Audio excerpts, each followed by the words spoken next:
Jennifer Sey is an American author, filmmaker, business executive, and retired gymnast. She was the 1986 U.S. Gymnastics National Champion and seven-time member of the U.S. Women's National Team. Her first memoir, Chalked Up, was published in 2008 and detailed the systemic abuse of children in the sport of gymnastics. She also produced an Emmy award-winning documentary film called Athlete A that was published in 2020. Jennifer began her career at Levi Strauss Co. as a marketing assistant in 1999, rising through the ranks to chief marketing officer and then global brand president. In January of 2022, she was asked to resign because of her vocal opposition to the extended closure of San Francisco public schools and was offered $1 million severance package to keep quiet about all that she experienced. Spoiler alert, she turned down the money to tell her story. Set for release on November 15th, Sey's latest memoir, Levi's Unbuttoned, not only recounts her rise up the corporate ladder and the events that led to her ouster, it also gives an unprecedented insider's view of the cruel hypocrisy that underpins woke capitalism. Jennifer is a mother of four and now resides in Denver with her family. I hope you enjoy this chat as much as I did. Thank you, Jennifer Sey, for joining me on True 30 today. I appreciate it so much. Yeah, happy to be here. Thanks for having me. Well, as I mentioned to you briefly on off camera, is that I knew of you from my industry. I spent 20 years in the advertising and media business. So I knew of you from afar, specifically in your role as CMO and president of Levi's. And we even pitched you for your global brand business in 2013. We didn't win. We got second place, but I don't know exactly why. No, I don't think you were. I'm not sure if you were in the pitch. I wasn't in the pitch. We're on the digital side, so I didn't make it to the actual final presentation, but I digress. So in February of this year, I was on Barry Wise' Substack called Common Sense. And I saw the number one article. To this day, it is still the number one article as far as reach and likes at 3,300, I think, and counting. And so I saw your face and read your article, specifically about all the drama that unfolded with some COVID outreach you had in a personal life, specific to your role as the then president of Levi's. So bear with me here for a second, because I know a lot of this is redundant for you, but I want to make sure that my listeners understand the full width and breadth of the story, specifically because it's such an impressive one. And I won't read the whole article, but I want to read excerpts that kind of capture the unnecessary drama that unfolded based on your tenure at this historic institution, which is Levi's here in San Francisco. So in the letter, it starts out by saying, I turned down $1 million in severance in exchange for my voice, which is a very compelling beginning. I loved wearing Levi's. I wore them as long as I could remember, but if you had told me that I'd one day become the president of the brand, I would never have believed you. If you told me that after achieving all of this, after spending almost my entire career at one company, that I would resign from it, I'd think you were crazy. Today, I'm doing just that. Over my 2 decades at Levi's, I got married. I had 2 kids. I got divorced. I had 2 more kids. I got married again. The company has been the most consistent thing in my life. And until recently, I have always felt encouraged to bring my full self to work, including my political advocacy. The advocacy has always been focused on kids. In 2008, when I was vice president of marketing, I published a memoir about my time as an elite gymnast that focused on the dark side of the sport, specifically the degradation of children. The gymnastics community threatened me with legal action and violence. They called me a grifter and a liar, and Levi stood by me. More than that, they embraced me as a hero. Things changed when COVID hit. Early on in the pandemic, I publicly questioned whether schools had to be shut down. This didn't seem at all controversial to me. I wrote op-eds, appeared on local news, attended meetings with the mayor's office, organized rallies. I was called a racist, a very strange accusation given that I have 2 black sons. I was called a eugenist and a QAnon conspiracy theorist. In the summer of 2020, I finally got the call. You know, when you speak on behalf of the company, our corporate communications head told me. My title is not in my Twitter bio, I said. I'm speaking as a public school mom of 4 kids. While they didn't try to actually muzzle me outright, I was told repeatedly to think about what I was saying. And I shared my support about Elizabeth Warren and the Democratic Party, and my great sadness about the racially instigated murders of Ahmaud Arbery and George Floyd. No one at the company objected to that. But when I took a political stand on COVID, everything changed. We don't weigh in on hyperlocal issues, they told me. There's also a lot of potential negatives if we speak up strongly, starting with the fact that numerous executives have kids in private schools here in the city. I refused to stop talking. I called them hypocritical. I met with the mayor's office. And after living in San Francisco for 30 years, I moved my family to Denver so my kindergartner could finally experience real school. National media picked up on the story, and that's when I was asked to go on Laura Ingram's Fox News. And that's kind of where everything went sideways. So, or in the good place, it got you where you are today. And it says here that you were also accused of being anti-science, anti-fat, specific to a tweet about the corollary between obesity and deleterious outcomes, about being anti-trans because the tweet shouldn't ditch Mother's Day for Birthing Person's Day because it left out adoptive and stepmothers. And they called you a racist again. So I think what I really wanted to get across with that is that after 23 years as a celebrated executive at Levi's and someone who'd shared their political beliefs previous, specific to Democrats, and you actually mentioned, which I forgot to write in here, a lot of your colleagues were going off on Donald Trump as being, the end all of our democracy. And it didn't seem to matter at that level. What do you think took place with COVID? Why was it such a sore spot for Levi's corporate communications department? Well, I will say, I think for me, what happened was I dissented from the Democratic orthodoxy, which was everything needs to be closed, schools need to be closed. Mm-hmm. And that was unacceptable. Up until that point, I had aligned. My political views were very much aligned with the company, sometimes even further left. I supported Elizabeth Warren. Executives in the company did not.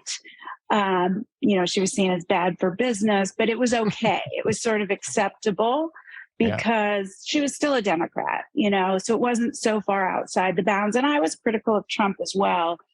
But I think what this illustrates is if you veer just one step outside, you have, one little tiny bit of pushback, and then suddenly you are a far right QAnon conspiracy theorist psychopath, which is where all the criticisms came from around, all these, I was called all these unemployable things, a racist and a eugenicist and anti-trans and all of these things with no sort of evidence to support any of those claims. I hadn't done anything that would support any of that. No one's offered any examples of behaviors that would illustrate that.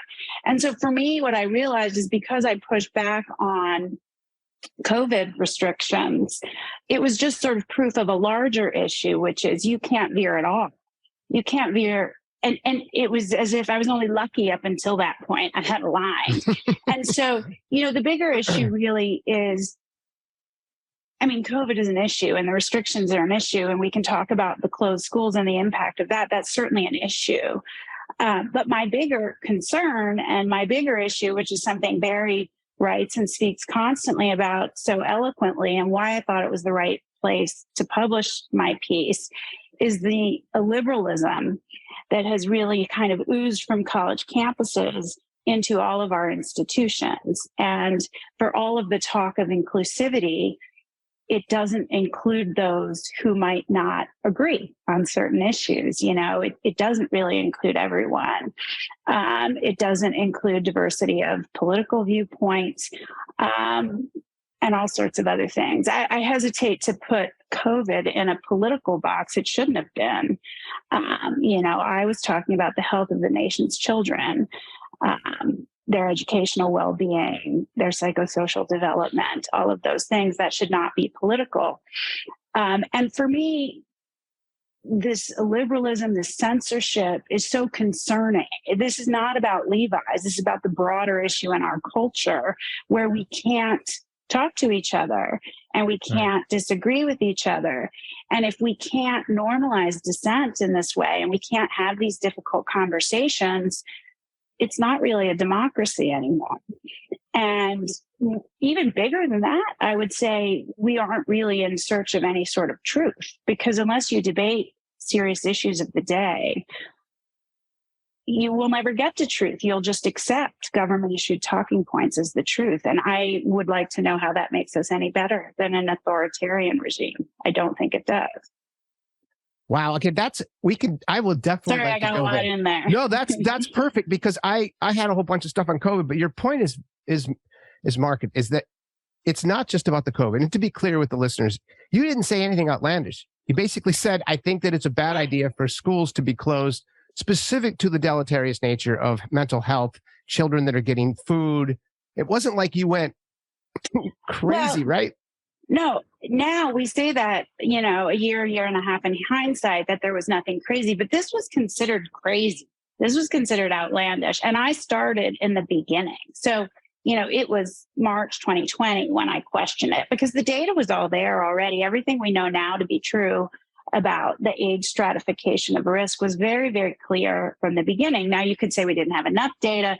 Okay, fine. So maybe spring, it made sense, maybe to keep the schools closed. Although I would argue Denmark, after only 3 weeks of closed schools, opened them again, saying the harms to children were too great. And due to the age stratification, they knew that they could do this safely. And so now I lost my train of thought. It sounds not very outlandish now, but I did start in March. Now, to me, because I was reading the actual studies and the actual data, it seemed not outlandish to me at the time. It seemed so obvious. And I thought, I can convince people. See how naive I was. If I just use facts and data and, I make it all make sense, I can have influence in the school district of San Francisco, perhaps in California, more broadly. But there was no convincing anyone. And this was considered heresy. It was demonic. I was this evil, horrible person who wanted Black children to die. That's where the claim of racism comes from, because, children of color are more likely to be in urban public schools than in the private schools, for instance. So that was me not caring about Black children and brown children, which is not true. We know now that the learning impacts have more adversely impacted children of lesser means, Black children, et cetera. These are the children more likely to be in urban public schools that were closed the longest. Yeah, and I think that the compare and contrast piece also was very predominant, specific to the private schools, because the private schools opened up. And so that was one of those things that proved your belabored point. It was like, hey, these kids are fine. And I live here and work in San Francisco as well. So and I have 2 children in public school. At the time, they were in 3rd and 1st grade. So I felt your pain. We understood. Where did they go? What schools were they go to Star King Elementary. It's a public school, but it's a Mandarin immersion school. Yeah. And so fortunately for my kids, I stay at home. My wife and I work from home. And so it was one of those things where we got to have plenty of time with them. We had tutors, it was just fortunate for them that their parents were in. Right. You had tutors, you had a parent that could tend to them and help them. Still possibly not optimal because they're not getting the interaction. At that age, the interaction is so important. But, and that was true for my children as well. And my kindergarten, he was a kindergartner in fall of 2020, was in Alvarado, which he never saw the inside of, which is a Spanish immersion public school in the Mission. But I still saw the impacts on him, even though, I was working full time, but my husband is the stay-at-home parent. He could take him out. They could do as much as you could do because playgrounds were all closed, as you know. Actually padlocked the playgrounds for close to 10 months. But for the parents who are working, that can't stay home to monitor their children, to help them, for the folks that don't have strong Wi-Fi, oftentimes there were very young children left home alone. There were children who rely on the public schools for food. They tried some workarounds there. Schools are the place where abuse is identified most often. We know that reports of abuse went way, way down when schools were closed. That's not because the abuse wasn't happening. It's because the reports weren't happening. So there are all sorts of other impacts. And in the fall of 21, as you know, as a San Francisco resident, the private schools by and large did open. And so all of my peers at Levi's, for the most part, had their kids in private schools. And so I thought at that point, well, now they'll see, they're sending their kids back. They're not too afraid to do so.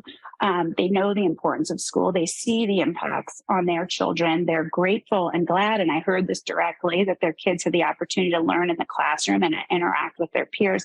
So I thought at that point, the rest of the community, both at Levi's and in San Francisco, would see the hypocrisy and, push forward with demanding that schools open. But that's not, in fact, what happened. And the public schools remain closed for a full year more. Well, and then just to put the, cherry on top of that poop sundae, our school board decided to fight over names of our schools, and they want to remove Lincoln and Washington. And that's actually a great segue into what you're talking about, which I think is far more interesting. Not that your COVID discussion wasn't. If I could speak to the school board for just a moment.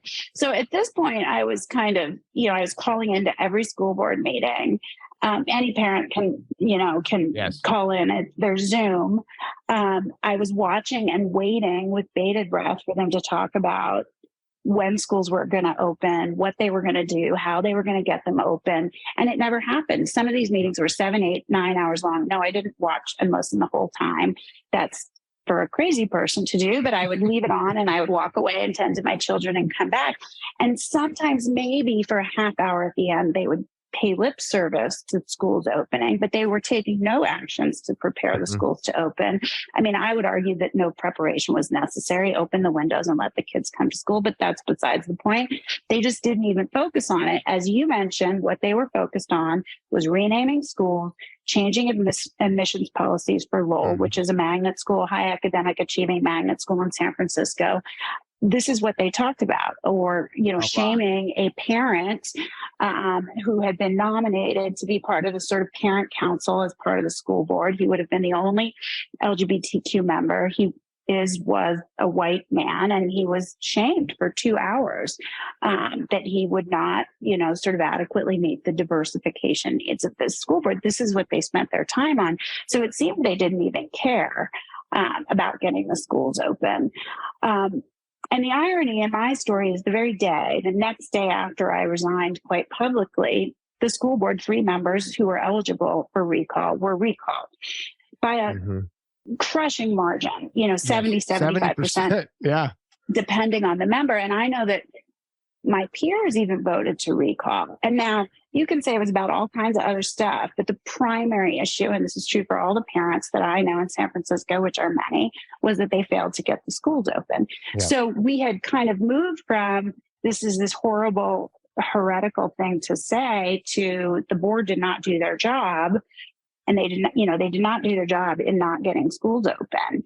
And suddenly it was okay to say it. But I think the takeaway here, at least from my perspective, is parents weren't willing to say it publicly because they watched what happened to those of us who did. We were vilified. Some of us lost our jobs. They were willing to say it privately at the ballot box. And this is the problem, because if 70% of public school parents had stood up and said, this is not okay, we might have had a different outcome. And we might not have gone a full year and a half with the schools closed. But they're right to be afraid. It's scary to put yourself out there, and you will suffer the consequences. But the irony of that is if we do it, and if we say the thing, and if we stand together, that won't happen because we are the majority, and we were the majority. Yeah, and I was with you. I sat on some of those calls. I didn't sit quite as fun, right? Yeah, you get up and go cook dinner and give your kids a bath. But yeah, it took a long time because you're like, well, when are you guys going to get to this? When are we going to open? And I remember my wife and I sitting on those. Yeah. Like, and I would ask questions in the chat that never got answered. You could put questions in, and so I would ask, when are we going to get to talking about school openings? What's the plan to open schools? And they kept pushing it back. There was a time when they said maybe in the fall of 20. That didn't happen. Then we all held out hope that it would be the spring of 21. That didn't happen. They like to claim they opened in spring 21, but they opened like 6 schools for a handful of children. They did not open schools in the spring of 21. They really did not open until the fall of 21. And California is the state with the longest closures, most school days shuttered for the most children. And the impacts are clear. And now they won't release the testing scores. They won't release the data that illustrates the educational impacts. I wonder why. Yeah, for obvious reasons. I've seen macro data on that say people lost an entire year. That's right. So it's not good. And I just need to admit, Go ahead. Oh, we haven't seen down to the, sort of very specific state level. We've seen the education report card, which is the national report card that's released. I don't even know what the cadence is. And it's not good. We've also seen that the ACT scores are the lowest in 30 years. And now there are those dismissing testing as an imperfect process. Fine, it's an imperfect process. It's the process we have. And clearly there were really damaging impacts. And I think it isn't just the lost learning, which puts kids a year, 2 years behind. Kids became disengaged with learning. We told them school didn't matter. It wasn't a priority. We signaled strongly to them that they weren't a priority. And so now absenteeism is at an all-time high. 40% of students in major cities like Los Angeles and New York are chronically absent. That means absent more than 10% of the time. But when you send the signal that school doesn't matter, kids can't just turn it back on and go, this is important. We just told them it wasn't. That's a really good point. Yeah, no, it was a debacle of epic proportion. And I think that actually does lean into what you mentioned start out with. I think that this is a really cool discussion around ideology in the sense that, I don't know if you read the book, The Coddling of the American Mind. Of course. I'm sure you have. So I belong to Jonathan Haidt's Heterodox Academy. And so I sit in a lot of these symposiums. And did you come to the one here in Denver recently? I did not, sadly. Okay. I don't go to them. I actually just log in kind of thing. Okay. I eventually want to go more. The one here. Oh, I bet it was fantastic. So yeah, we could talk forever about that. Greg Lukanioff and Dr. Jonathan Haidt wrote this, and Greg Lukanioff is the president of FIRE, which stands for the Foundation Against Racism and Intolerance. And then Dr. Jonathan Haidt is a professor at NYU School of Business. And part of their thesis in the book was that in 2013, based on a whole bunch of different machinations, the iPhone, social media, access to social media with these brand new phones, is that we have raised children differently, just to be brief. And that when they got into schools, we started things like safe space, specifically in elite universities. And he was very clear on this in his book, that, out of the thousands of universities, it was more akin to, your alma mater, Stanford, Harvard, Cornell, Yale, blah, blah. And so what he was talking about was that there was, historically, safe spaces were things like, let's just say a marginalized community, Black, gay, trans, possibly, where they need a space to go and talk with like-kind people because they're having a hard time acclimating. I see some benefit there.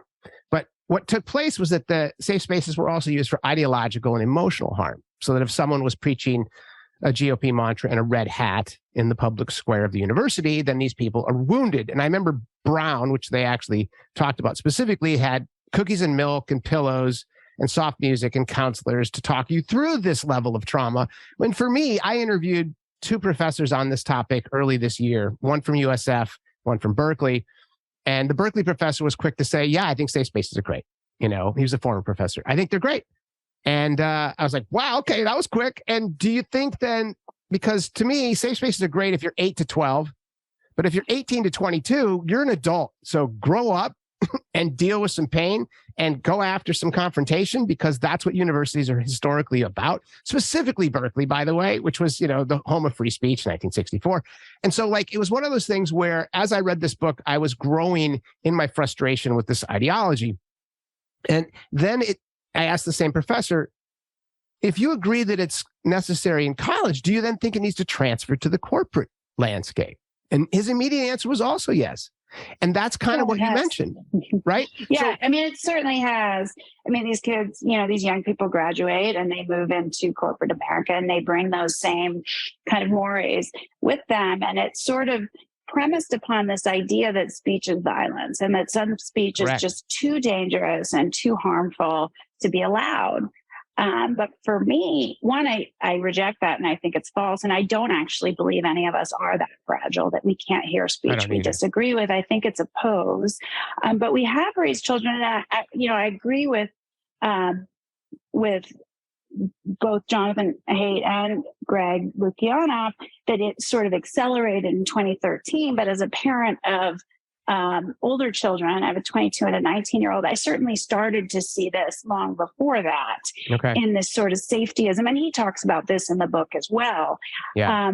And, I have my own theories about, why parents of my generation, I'm Gen X, have wanted to raise their kids this way in this incredibly coddled and unrealistically safe world, with kind of padded floors at playgrounds and, intervening in every skirmish at the playground. I always like to hang back and let the kids sort of sort it out themselves. Me too. Even if, if my kid was wrong, if the other kid was wrong, whatever, they're kids, like everybody's wrong. Sometimes it's not a big deal.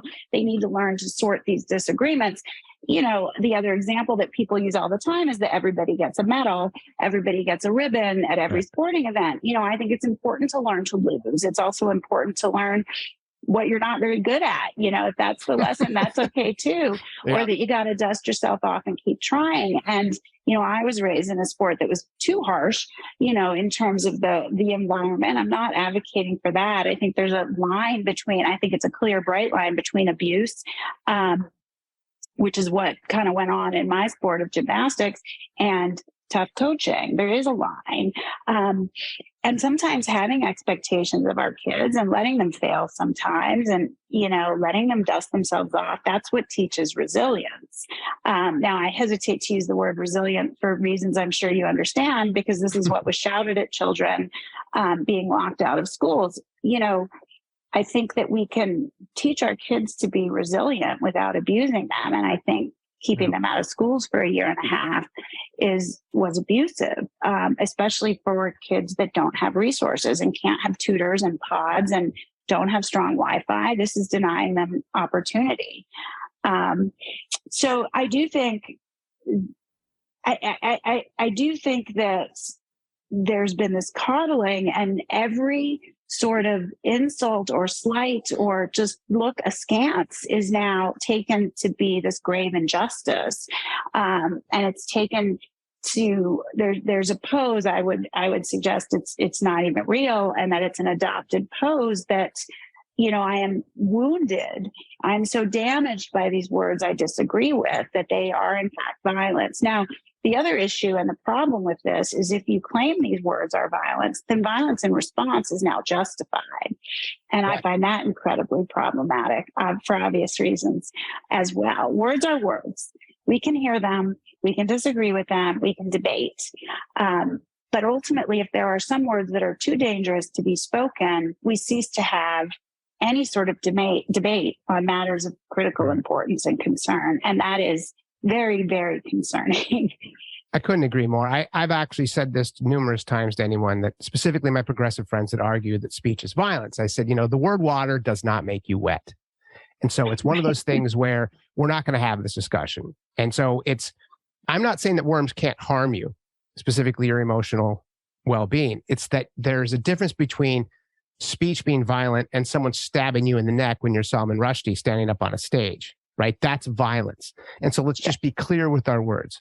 And that actually lends to what you were talking about specific to the ideology, because these kids at the 2013 level, this is based on the thesis of Lakonioff and Haidt, is that they have now come from the academy and those ideas have leached into NGOs and nonprofits in the corporate sector and law and medicine.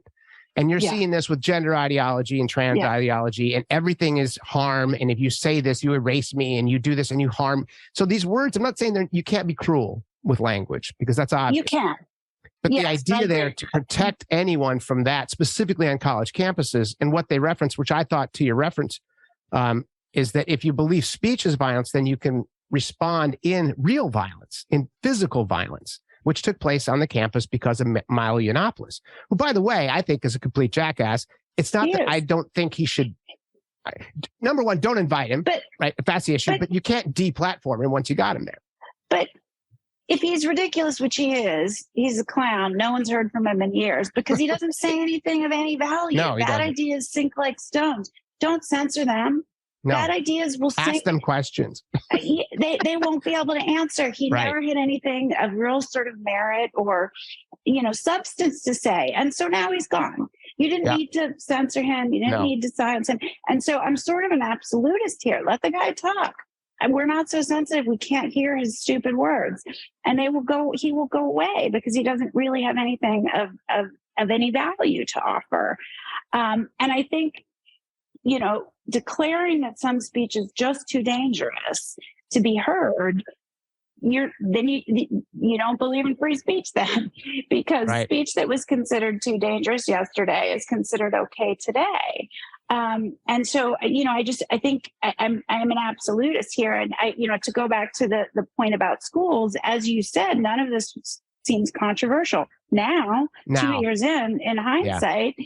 And so, I would just say, if those of us who were willing to kind of stand up and speak out about it, and it's not just moms like me, it's not just sort of regular people, there are doctors with, careers from illustrious institutions, places like Harvard and Stanford, really well-respected doctors, leaders in their field, statisticians that were shunted off to the side and called quacks. And so there was this sort of false consensus created because anyone who challenged was deemed a quack or a fringe epidemiologist or a fringe that. They were nothing of the sort. And so I would just say if that conversation was allowed to happen as it pertains to kids and COVID in schools, we might have gotten to a very different answer much sooner and caused far less harm to children. But that conversation wasn't even allowed to happen. And now we seem to have skipped a step, and we seem to be in this place where it's sort of widely accepted that it was problematic. It was a mistake. Even Fauci is saying, well, of course there were deleterious consequences. Everybody should have known that. Well, if you said it, you were vilified. Correct. Sometimes maybe your job was at risk, So we skipped this step where now it's accepted because the evidence is clear, but there's no accountability. No one's owning the decision. This is a decision. This is a policy decision that was made by local government leaders, influenced by school boards by and large, and teachers unions. And, depending on the market and the district, public health leaders who are appointed, public health officials who are appointed, who influence the political decision making. And so I use this as an example just to say, this is the danger of not having the conversation, is you don't ever get to the right answer and you never get to the truth. And this is true across a range of issues, not just schools and kids and COVID. But I ran into it with that. I ran into, my dissenting came in that area during COVID, but it's a much larger issue. And it's not just about the company I worked in. It's about institutions across the country not allowing for open debate and dissent. And so I keep talking about it because I want to normalize dissent. This has to be, we have to. The only thing that protects speech, yours, mine, is more speech. That's the only thing. And That's so true. Some of us just have to be the ones that do it. And then that inspires others to do the same, hopefully. Yes. I mean, Irisol Glasser, who was the executive director of the ACLU for 20 years, said, you can't say free speech, but. Right. I believe in free speech, but there's no but. There's just, and I'm an absolutist with you on that front too, because it's, for me, as abhorrent as a lot of speech is, specific to Nazis as an example, or just hate speech in general, people that are just mean and want to hurt your feelings because they're miserable on their own. It is pushing back. And part of debate, which I find so fascinating, specifically even in my role reporting on these subjects, is that when I don't understand something, the best way to finally understand or even hone my own argument is to talk with people who dissent. What do you think? Oh, well, I think you're nuts. And here's why. I'm like, well, that's a really good point. I didn't even think of that. And, or that's batshit. That's nuts, dude. You're not even talking, so it's like that level of, I think, discourse is necessary for us. And but so most aren't willing to do that. I mean, many people don't even have friends that disagree. It's like considered too outside the bounds of morality to have a friend who is a Republican, for instance, or something like that. But to your point, I always learn something. I always develop more empathy. I'm pro-choice. I have been pro-choice my entire life. I have many friends who are pro-life, and I understand the view. It doesn't change my opinion, but I have empathy and I understand the view. And I think it's false to assert that they don't care about women. That's not the view. The view is that they believe that this thing is, this fetus is a person from inception. That's what they believe. Do I have to share that view? No.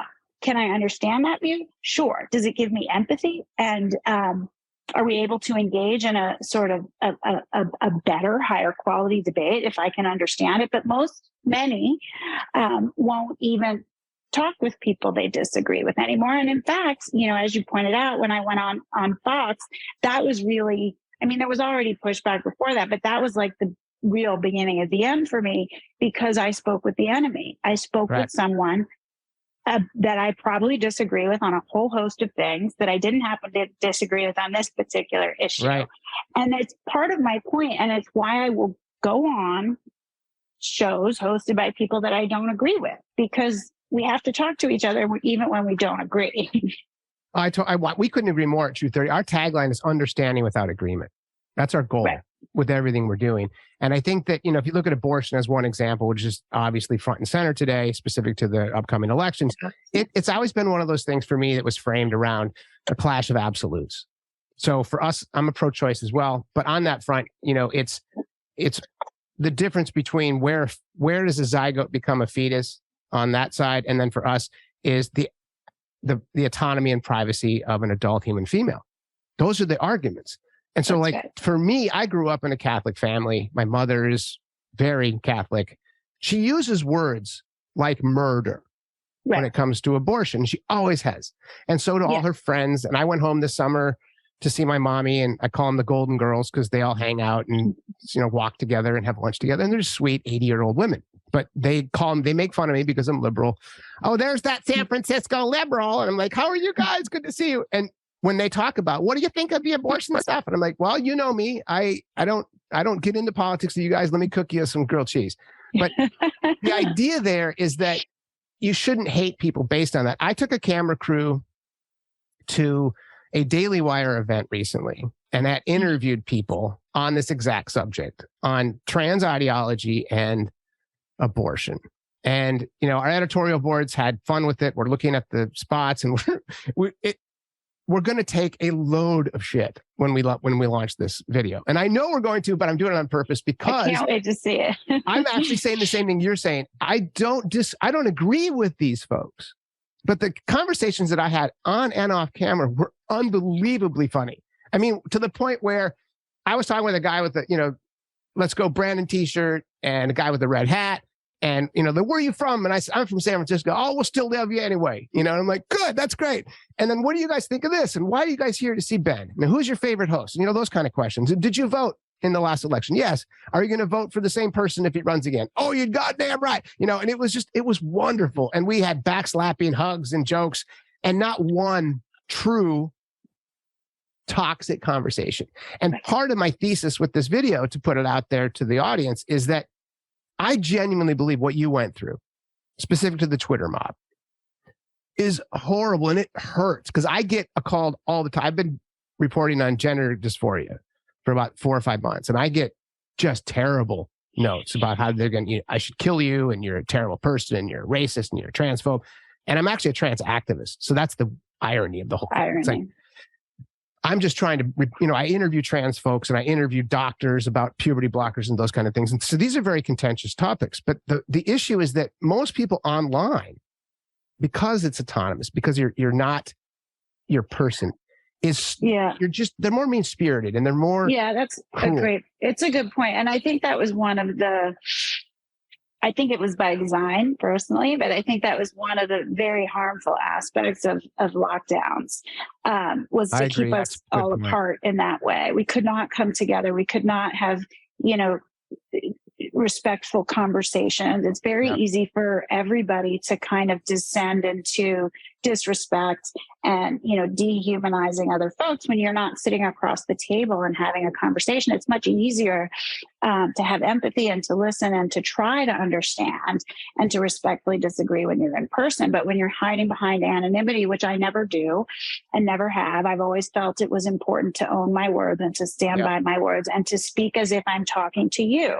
I've never said anything in social media or, you know, in a TV interview that I wouldn't say sitting across the kitchen table from somebody that I either agree or disagree with. I've always tried to be very diplomatic. I've always tried to be fact-based.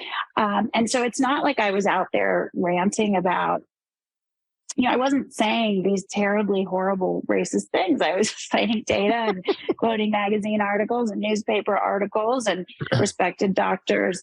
But it didn't matter. It just didn't matter in the end. And then I think, you know, there was the mob from social media. There was also the mob internally in the company. And I think that gets to what you're saying about, you know, campuses and, you know, then folks coming into companies and other institutions across the country. And they've sort of been trained in this way that says, if I feel insulted or if somebody says something I disagree with, that's causing me grave harm, that's a social injustice, and they need to go. And they feel very righteous in doing this, you know. They feel they have the moral high ground in demanding that you be ousted and silenced. And I would just say, watch out, you know, they're going to come for you one day, you know. And so I said it repeatedly in the company. You know, I was challenged. I was asked to do an apology tour. Believe it or not, I did not apologize. I explained myself. And this is from HR? Yeah, I support your right to say a thing, even if I disagree with you. Certainly after work. You know, your politics are your own. Treat people here with respect. You know, you can't go around calling people names. That's certainly an HR violation, but I don't think it can't be an HR violation. You can't be risking your job if you hold an opinion that is different and somewhat out of step with the ideology of the company, why does a company even have a political ideology? You know, let's ask that for a second. Are you really creating an inclusive environment if that is the case? Well, I mean, I think you've probably read about this because you're obviously a scholar, but, you know, you look at Brian Armstrong from Coinbase, where he came out and basically said to his staff, and I'm paraphrasing, but something to the effect that we're on Slack, we're no longer talking politics, period. It's not allowed, and you'll be removed from the company if that. And by the way, if you don't like the fact that we're not going to talk politics here at work, I'll give you a very generous severance package and you can leave. And 5% of the company left. And a year after that experiment was measurable, the productivity was staggering. And it was one of those things where same thing. He was actually, you know, brought out and flogged and tarred and feathered, just like you were. Well, they were saying half the company was going to leave. I mean, I read numbers that were so high. It's interesting. I don't think I knew it was 5%, but, you know, I would cite another example with Netflix. You know, employees were screaming and yelling and, you know, very angry. They wanted Dave Chappelle's show, The Closer, to be taken off the platform. It was said to be anti-trans. I'm not even going to get into the content of the show. There was supposed to be this, you know, protest outside of the company. There were going to be thousands there. I think there were thousands. Yes. I think there were like 27. That's what there weren't very many. And the CEO said in a, you know, written memo to the company, I'm going to paraphrase because I don't remember precisely, but, you know, we show content with lots of different views and perspectives. We have lots of different viewers and they want to see different things. And if that's not okay with you, then this probably isn't the place for you to work. Done and done. And as far as I know, there has not been a mass exodus. It's fine. There wasn't. And, you know, for him, look, this is a business decision. It was one of the, you know, most viewed shows on the platform last year. He's not taking it off. He paid a lot of money to get this guy on the platform. People want to see it. Words are not violence. And so, you know, there's a wide range of programming available. He could have cowed to the mob screaming for his head, meaning Sarandos, the CEO, and Chappelle's, and he said no. And it just seems to me it didn't take that much to just quell the mob. No one's heard about it since. It's done. He just said, we're not doing this. And, you know, the Spotify guy did the same thing. I can't remember his name. Joe Rogan. With Rogan, Eck is the CEO. You know, everybody's calling for Rogan's head. They wanted to kick him off the platform. He said, no, you know, that's not the path forward here. Silencing is not the path. platform for lots of different people. Have you heard about it? So, no, it's fine. Right? Yes. Have employees left? Have all the artists, other than Neil Young and who else? There's like 2 others. Who else has pulled their music? No one. Well, they came back. It's a business decision. That was another funny part. So I know they came back. It was a business decision. Fine. Yeah. But I also, they upheld this principle that we are inclusive. That means including different viewpoints on the platform and in terms of people who work here. The fact is if you silence debate and dissent, it's not just this sort of bigger, more philosophical issue about, I would argue not really upholding the promise of democracy and certainly prohibiting the ability to find truth if you can't debate. But in a business context, and you know this, if you don't encourage people to tell you their ideas, to call bullshit on something that's a bad idea, it's bad business. Yeah. You're going to make really bad decisions. And, from my industry, I could tell you millions of them, maybe not millions, but a lot of them, where you had these guru-led cultures throughout the 90s and the 2000s. All decisions were made at the top by the CEO. Guess what? They stopped making good decisions at one point, but they created this culture that was incredibly repressive, and employees didn't feel like they could challenge. And so those bad decisions just kept being made. And those businesses, Victoria's Secret, Abercrombie, they just went down, down, down, down, down. Yeah. Both of those leaders created cultures where you could not challenge. So, this is a more practical kind of area of concern, but it applies everywhere. If you cannot talk and discuss and debate, poor decisions will be made and the truth will not be found. And so, that's why I keep talking about it, because I do find this to be, it's profoundly concerning. And again, this is not about grievance. I'm not on a grievance tour. I love Levi's. I'm wearing them now. I tell everybody the best jeans in the world are Levi's 501s. I've got a closet full of them. I was there 23 years. I probably have 100 pairs, and I will wear them forever, just as I have since I was a young child. I believe they're better than that company. And I believe they can and will be better again. Do you, maybe you don't want to speak about Levi specifically, but you mentioned the fact that this has, moved to this, let's just say, the coddling of the children in college, then moved to the corporate space. And I have friends still, I was in the advertising business for 20 years, and we, go on coffee, and a lot of them I talk off the record because they don't want to be on record with their corporations or the agency they're representing, but they share with me very similar stories that they have, when you have a bias hotline, which they had at NYU and they have other universities that have that.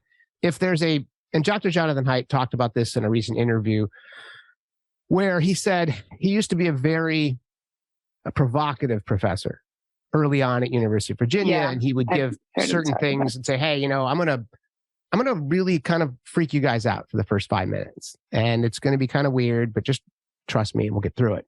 And then he said they would all come back. But if you're teaching a class of 300 kids and there's an actual hotline that is posted in the hallways and in the bathrooms and on your dorms. They got a phone in their pocket. They can post it to Instagram. They can tweet it in the moment, and they can destroy a career because one person complained. Yeah. Or they can build a coalition. I'm sure you read recently at NYU, a professor of organic chemistry was fired. He literally wrote the book on organic chemistry. Yes. He was supposedly a pretty tough teacher, older gentleman. I don't know. I'm not going to comment on his teaching. I do know organic chemistry is the sort of divides what's the phrase, the wheat from the chaff. That's the one. My dad has told me the same. He's a pediatrician. That was when he knew he could be a doctor. He did well in organic chem. That's when a lot of people decide they're not going to be a doctor. So these students came together, and they, started a petition, and they said that this is the part that got me, and this is how it was reported in the New York Times. One of the lines in the petition, or whatever you want to call it, was, our grades do not match the effort we've put in. I read that too. Well, no, grades aren't a measure of your effort. effort. Grades are an effort of mastery. But it's as if the grades hurt their feelings. So again, back to the sensitivity. And grades are not intended. Look, maybe he did terrible things and he was abusive. I don't know. I've been reading a lot about it. Sounds like he, had some, maybe old school, outdated ways of teaching. But grades not matching the effort is not the point. Your grades, just like in business, I had this conversation with employees all the time, as I'm sure, you always had employees that came to you and said, but I'm trying really hard. I get that. Yeah. And I appreciate You got to deliver the results. Right. Businesses don't succeed. They don't stay in business if you don't deliver the results. Now, I would ask that you do that in the right way, that you do it while treating your colleagues with respect, while treating consumers with respect, offering the best possible product you can at the fair price. I'm not saying cheat anyone. I'm not saying deliver results by any means necessary, but you got to deliver results. Effort is not the thing that gets rewarded, but that's how we've trained our kids. That's what happens when everyone gets a medal. Everyone gets a medal is we reward effort, which is maybe fine at 5 or 6. I don't think it is fine at 10. I dropped it at 8 because I coached youth soccer and baseball and basketball. And I told my little boys that. I'm like, you're not getting a trophy unless you win. And this was at 8. And they won. And so they loved it even more, I think. My younger children are 8 and 5. She's about to turn 6. And here in Denver, they already don't do that. You get the medal if you win. Yeah. They all feel, they're all encouraged. The coaches are amazing. Yeah. But there is value in learning how to lose. If you win all the time, it's just like, that's not winning. And then you just expect to be promoted, to be rewarded, to be everything all the time. And, to go back to the point about the classroom, they don't even have to call the hotline. Like I said, they know they have the power in their pocket of a phone. And they believe that if they are in the slightest bit offended, and this is not all of them, I just want to be really clear. I had some of the most amazing young people that worked for me and on my team, and just hardworking, smart. So I don't want to malign an entire generation. But there is a subset that believes if they are offended in the slightest, and it can be anything, that person deserves what they get, and they will do anything. So, and they know that with the power of a finger tap, post it to whatever social media platform, they can, in fact, get that person fired, and they believe that it's justified. And I think that the leaders of these institutions, whether it's a university or whether it's a corporation, need to push back on this. But they're sort of afraid of young people, and they want their approval. These are their children, after all. Right. That sort of, not literally, but like this cohort is their children. They want to be liked, because we also live in an era of I'm your friend, not your dad. Yeah, no, that you're right. And I think that university piece then graduates. So my brother, as I mentioned earlier, was an adjunct professor, and I won't name the university, law school, but he got in trouble for doing the same thing. He was flunking people, and he was teaching legal reasoning and writing. And his school was suffering from bad bar results. And your school's accreditation is actually in part measured by your pass rate for the California bar. And so he was like, I don't understand the incongruency of this discipline, right? You guys are in trouble. I'm a writer. He has a master's degree in rhetoric and writing composition and a law degree, and he graduated top of his class, blah, blah, blah. And he was a good professor. He got tons and tons of great reviews from his students, but he was tough. And he told them, I'm going to be tough. And the reason I'm going to be tough is because you're going to be a lawyer. And if you're a lawyer, you have life and death situations in your hands. You have children in your hands. A doctor. Right? Doctor, same thing. Yeah. Well, that's why I mention it, because it's like, this is organic chemistry. That is the litmus test, right? My sister-in-law is a doctor. And so she mentioned that same thing because I was just outraged by this article. And it then again goes back to the corporate piece. You talked, and I don't know if you want to get into this, but you talked a bit about the DEI programs within corporate America now. And I think that a lot of talk about it. Yeah, I'm happy to talk about it. And I know, and I will say I was very much a part of the employee resource groups, which is kind of a subset of, the DEI programs in our company. I was the executive sponsor from the outset. I believe the year was 2017 when we started it, of the Black employee resource group. I was asked by employees in my group who I was close to, I would have called them friends. We had talked about many of these issues. And they asked me, every group needed an executive sponsor. I was very committed and passionate. And I've been challenged and asked, do I not see the error of my ways in this regard? And I would push back and say, no, I still support it. Anyone could join any ERG. It wasn't, the Black ERG was not just for Black employees. Anyone could join if they wanted to. So they weren't sort of exclusionary in that way. Can you explain to the listeners what ERG is, please? It's an employee resource group. And so our goal, we had about 10 at the company, and they're all the rage within HR and companies these days. But the idea is, and here's why I would defend them. And I know a lot of people will not like me for this, and that's fine.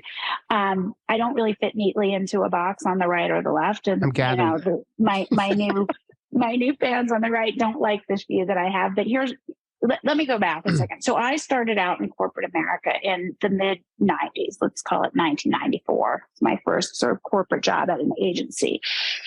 As I moved from the agency side to the sort of client side, as we call it, and then ultimately landed at Levi's in 1999, there were almost no female leaders. And the female leaders that were in the company were like the soft functions, the support functions, HR and corp comm. There were no women, owning P&Ls and running businesses in the company until very recently. I was the first female brand president. And so there was like this network we had, I didn't have a lot of role models in the company for women who had kind of made it through. And look, I could bore you with the, sexism that we all endured as we came up in companies. It's boring. And I don't say it to be a whiner, but just to say we've come a long way. Yes. And things are much better. There are behaviors that many young women put up with at my company in the early 2000s that they don't have to anymore. And Correct. That's great. And that's because good. They spoke up and they said, not anymore. Well, in this environment where there were very few female leaders, like I said, we had a network. So we had this informal group of women. I remember in 2006 being passed over for a job, and a female executive reached out to me who I didn't even know. And she knew that I'd been passed over, and she thought it wasn't right. And she knew that I must have been upset, and she encouraged me. She just offered encouragement, and she became a mentor of sorts. So for me, what ERGs did was they formalized this kind of support for groups that maybe weren't as present in leadership at the company. Yeah. And so we chose, and when we formed this Black employee resource group, it wasn't even sort of a formal process at the company. Now there is a formal process, but we did it kind of on our own. And it was just a way for Black employees to find community, to support each other.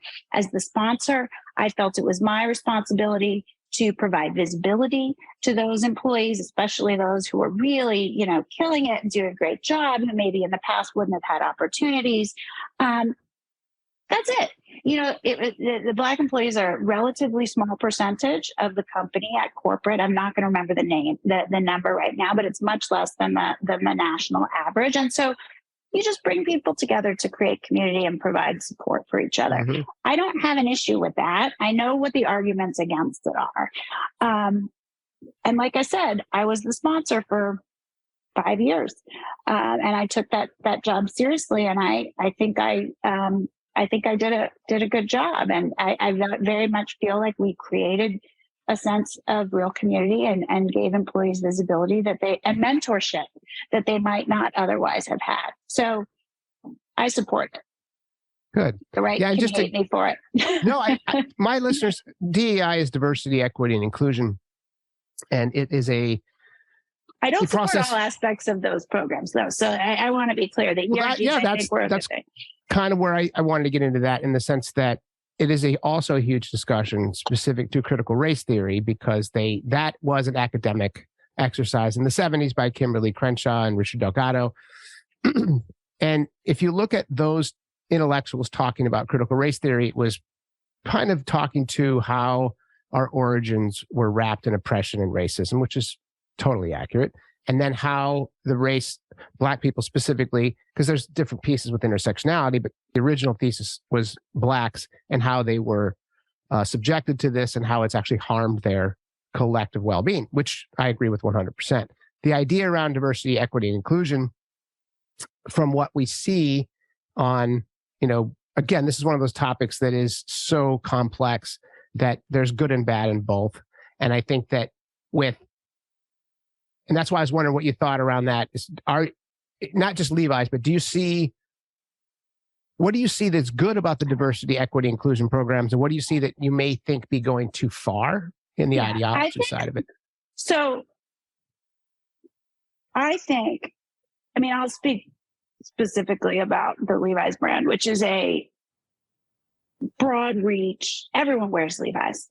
Yeah. You'd be hard pressed to find a person that doesn't have a pair in their closet. Maybe they don't wear them now, but everybody has a pair of Levi's. So everyone, minivan moms and cowboys and, urban hipsters. Kids on skateboards and hipsters and hip hop artists and everyone in between. So there's not a blue-red divide for this brand. No. Everybody wears Levi's, and that's kind of a lovely thing. And this is true across the world. Levi's sells in over 110 countries. And so my belief, not only is it the right thing to provide opportunity to everyone, as long as you can do the job, but that the business will be better and stronger if there are a range of perspectives represented. Mm-hmm. And so if I take the very charged, issue of race in America out of it for a second, I'll make a more international argument. Yes. For many, many years, companies like Levi's, American companies, but other American companies, they ran their businesses outside of the U.S. and they just put a bunch of white guys basically in charge of running the business in. A lot still do, frankly, running the business in Japan or India or wherever. China. Western, white men, not just American men, but English, often from the UK, Australia. There's a lot of of that happens, particularly in the Asian markets. Our business, I'll use India as an example, got really good in our business got really, really strong in India when we had folks leading it that understood that market, that had grown up there, that knew the culture, that understood it. So when we stopped putting, the white guy from Chicago over it because he had worked wherever and knew how to run a business, and we found people that knew how to run a business and understood the culture in that country in a way that, frankly, I probably could never understand, not having grown up there, the business was more successful. That is also diversification, and it's smart. It's good business sense, Right. I'll give you another example. I'll take gender. Levi's always struggled with women's jeans in the women's category. And for many, many years, in the denim category, men's outsold women's, like beyond Levi's, just by like 75-25. But then by about 2000, it got equal. Women started wearing jeans a lot more. We could not get it right for the life of us. We kept doing it wrong. We couldn't get that business right. We were getting left in the dust. I'm not saying only women can run a women's business, but when we had a woman designing the product that understood in her soul what women wanted to feel like when they put on a pair of jeans, and then I was leading the marketing, and I understood in my soul how she wanted to feel, and I could communicate that with the content, that's when that business took off. So I just think, diversification also serves the business of representing a broad range of consumers, because the fact is one view, you're not going to be able to adequately do that. You're just not going to be able to. So there's real value in it for the business, and it's the right thing to do. Where it goes overboard, well, first of all, I think it goes overboard when we talk about inclusivity, but we don't include viewpoint inclusivity. We don't include, you can't, politically disagree. Then it definitely goes overboard. But I also think some of these trainings, and I have been in many, anti-racism or whatever you want to call it, trainings. I was in one, in fact, with, the white fragility Robin lady. DiAngelo? I was You in went, one with wow. her. Okay. Yeah, we had her. You can read about it in the New York Times. I've actually done interviews about her with DEI consultants, just so you know. I've studied her. So I will refrain from my viewpoint on her, but you go ahead. I won't. So I was in one with her in person, that was before COVID. And then several, I think, during COVID that were virtual, not with her. Okay. I think where it becomes really problematic is it flattens people into groups, which is exactly what we're trying to overcome when we want to sort of banish bigotry and racism. But suddenly you're flattened and you are a white woman and therefore you think this. You are a white man and therefore you think this. And you've had the mic for so long, so you can't actually talk anymore. And you have, people are ranked on their privilege. I don't know your story. I don't know your background. I want to hear what you have to say. Like that. It just seems to me that we are all getting sort of reflattened into these groups and that it goes overboard when it sort of furthers that kind of, I would call it bigotry, that's when it becomes problematic in my mind. And when you are forced to sort of prostrate yourself and apologize for things you've never done. I mean, I'll speak specifically one that we did as an executive team towards the end of my time was led by a white guy, which was ironic. Oh my God. And towards the end, there was some chit chat. This was sort of not part of the course. And he said, the whole thing was about sort of disavowing your white privilege.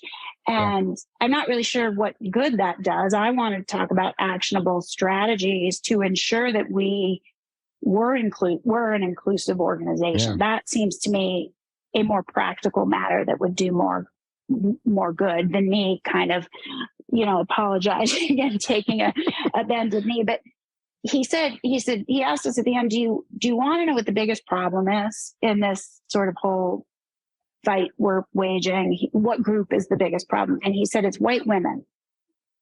And I was like, and that's like, 40% of the people in the meeting. And I was like, oh God, I want to hear this. Yeah. And he said, white women, because white men have so much privilege and power, they're willing to share more of it. White women who have only just kind of come into some degree of power in the public sphere are not willing to give any up. So they won't acknowledge they even have privilege. And I was like, You said that out loud. He said it out loud. And then he said the second biggest group was low-income white people. They won't disavow their privilege. And that's when I, in my mind, said, I don't think they feel like they have any. I think that if you live in a community that's been decimated, I mean, I went to high school in Allentown, Pennsylvania in the 1980s. This is a community that was, decimated because two businesses, Mack Trucks and Bethlehem Steel, did not exist anymore. And so, the unemployment, it was, it just ripped through the community. I don't think these people feel that they have any privilege to disavow. And it's disrespectful of their experience to force them to. But their perspective doesn't matter. And that's how we get Donald Trump.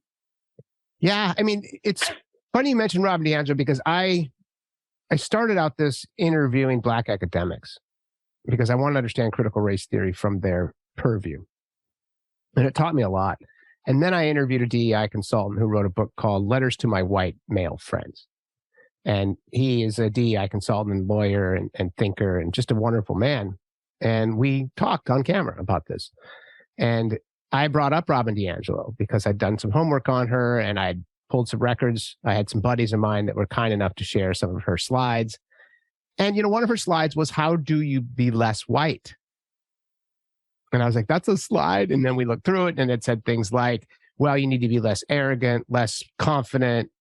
And you're like, wow. And so just that level of division blew me away. To your point, it was leveling people to an actual grid system on intersectionality.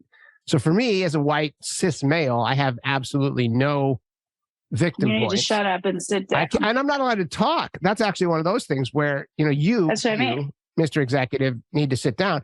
And for me, we did these things when I was running an agency, and I brought in consultants to do exactly what you were doing. And if one of them would have come in and said, by the way, every one of you is a racist, because that's how Robin DiAngelo starts her programs.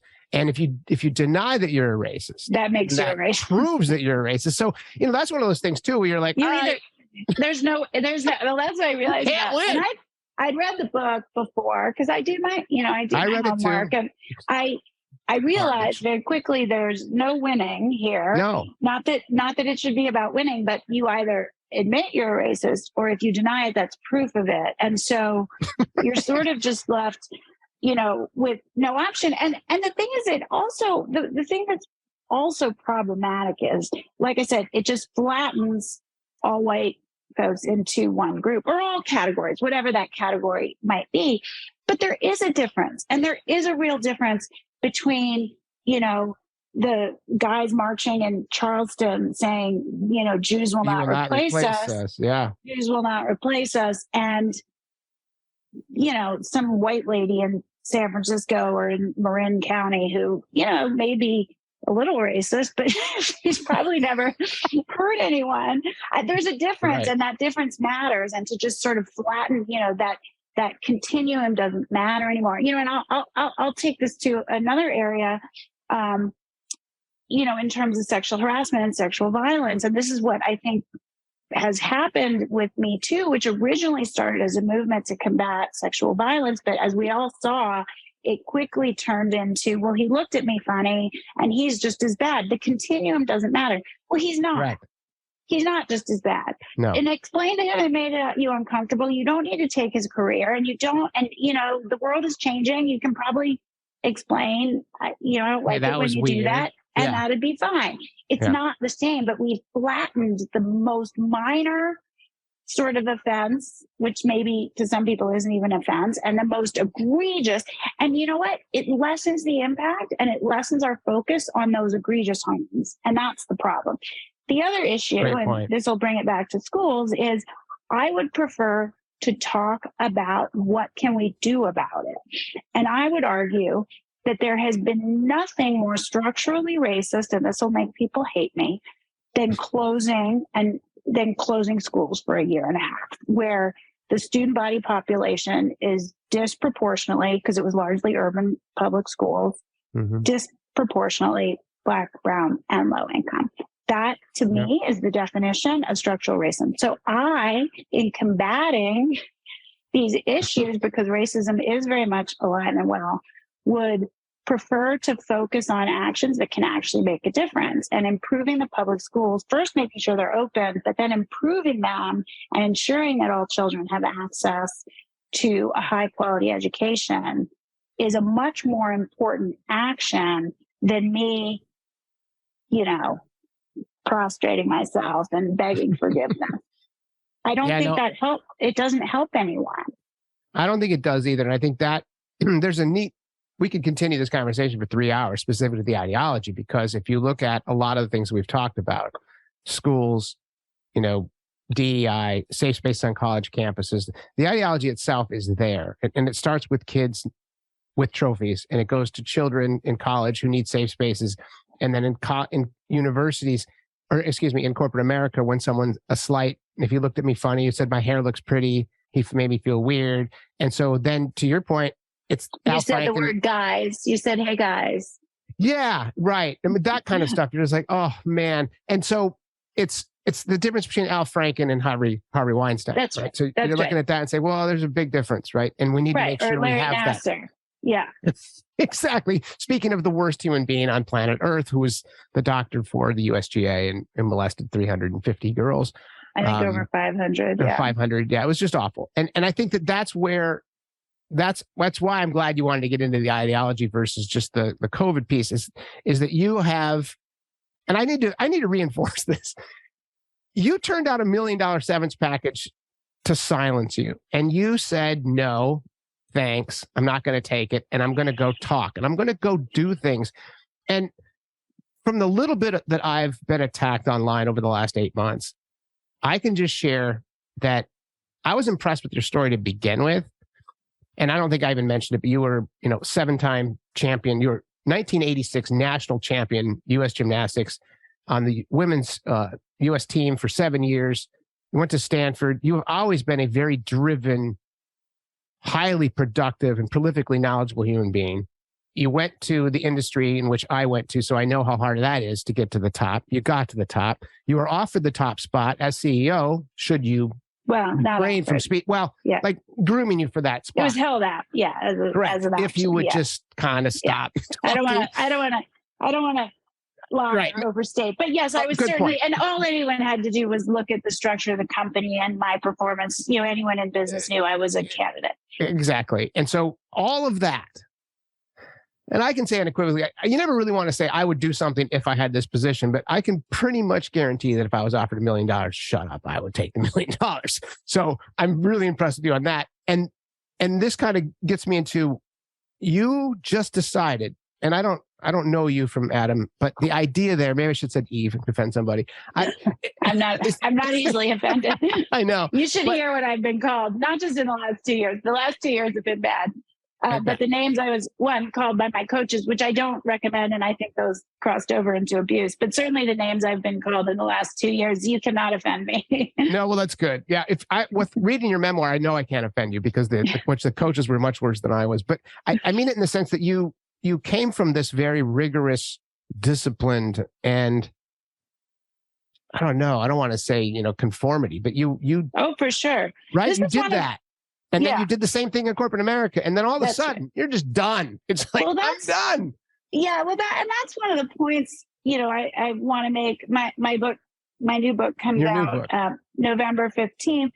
It's called Levi's Unbuttoned, but it is not just about Levi's. And it really is a memoir. And it goes back to my childhood about finding the courage to use your voice.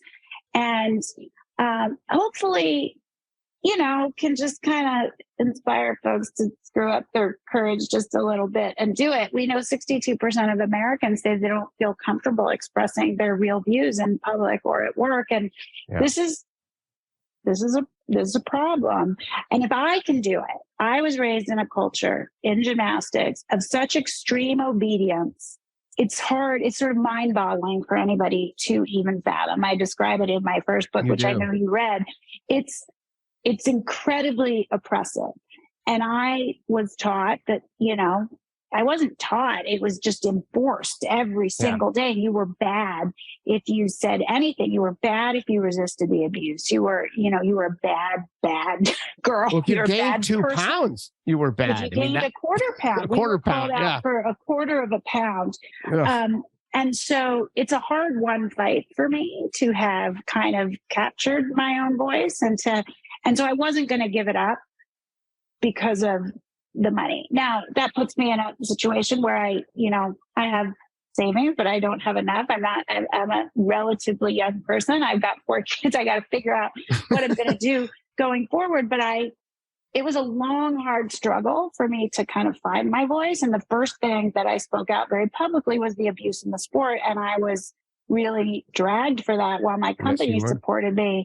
That was a really harrowing 10 years, frankly, until the Nassar story broke. And so I held that close as I spoke out about this. And schools, now it's a much bigger stage. I had the whole world disagree with me rather than just the gymnastics community.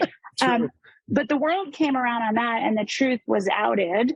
And people, of course, who called me all kinds of horrible names, now pretend they always supported me, although they hate me again because of COVID. So, it's all very confusing. But I do believe that the truth always, wins out in the end, but somebody has to speak it. And it's certainly not just me. I mean, goodness, I was connected to brave moms and parents across the country who were doing the same thing and battling the same issues in their school district. And so they gave me strength and courage. But I just felt it just didn't feel worth it to me. It's a lot of money. It would certainly make my life much less stressful now. But I worked too hard, 30 years to kind of find my voice. I just wasn't going to give it up. Well, and that's why I wanted to mention it, because I told you before that, I, just like you, am a big fan of Very Wise, and she actually wrote a speech for the University of Austin. Her new university. Her new University of Austin, correct.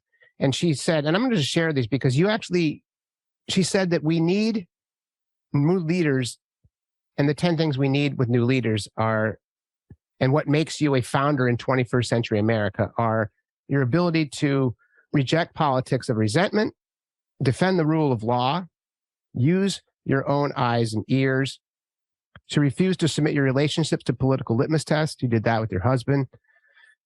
Build things. And that was one of those things where these are the kind of the 5, there's 10 of them, but this was the one where not only did you do all of those things, you defend free speech, you defended the rule of law, and you're now building things. And that's why I was wondering, you went away from the conformity of your competitive gymnastics and the conformity of corporate America. And now you launched your Substack, which is Say Everything, correct? That's the name. And then your book, obviously, Levi's Unbuttoned. And that, to me, is where I think we need more people like you to come out and voice this. And no matter where you end up, if you take another big corporate job or if you start your own company consulting, I'm just want to let you know I'm very impressed with your history, and I'm even more impressed with what you're doing, because it was beyond brave to stand up to power, leave the money on the table, deal with the Twitter mob, as you called it. And that's actually it's worth mentioning in your book. It's not only is it your book called Levi's Unbuttoned, it's the woke mob, right? And I can't find my notes here.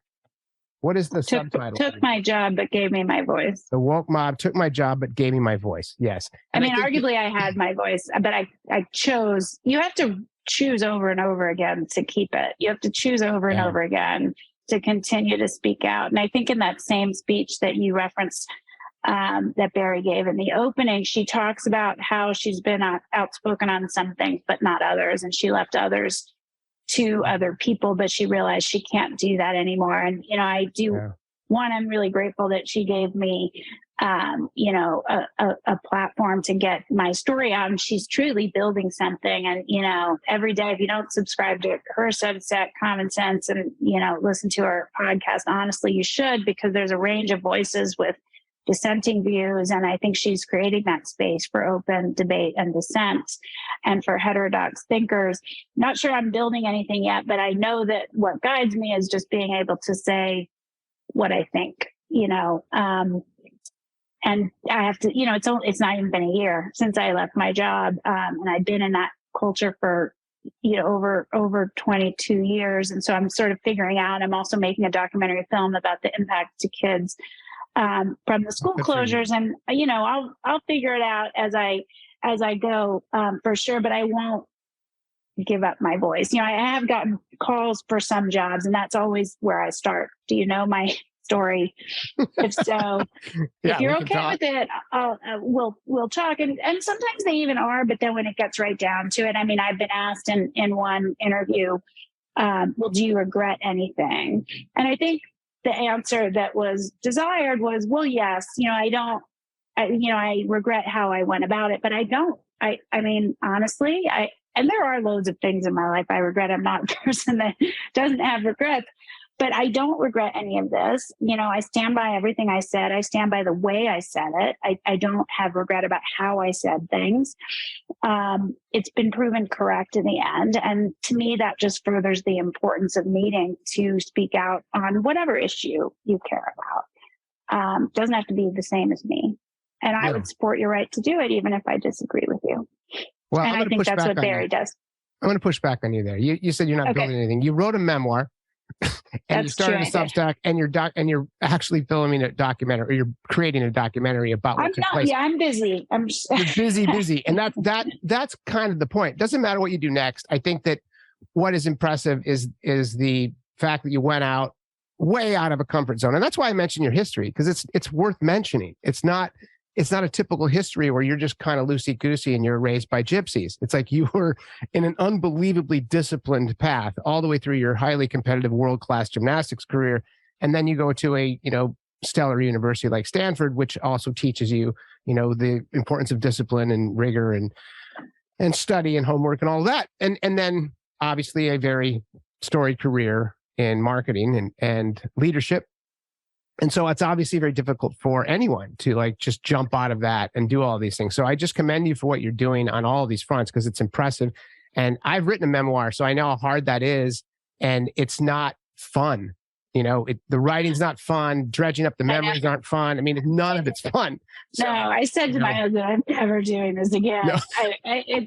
It's brutal. And I did it really fast. So, that added to the difficulty and challenge. But I wrote the last one really fast too. I find when I have the story, it just kind of comes out of me. And I think, but every choice, what to include, what not to.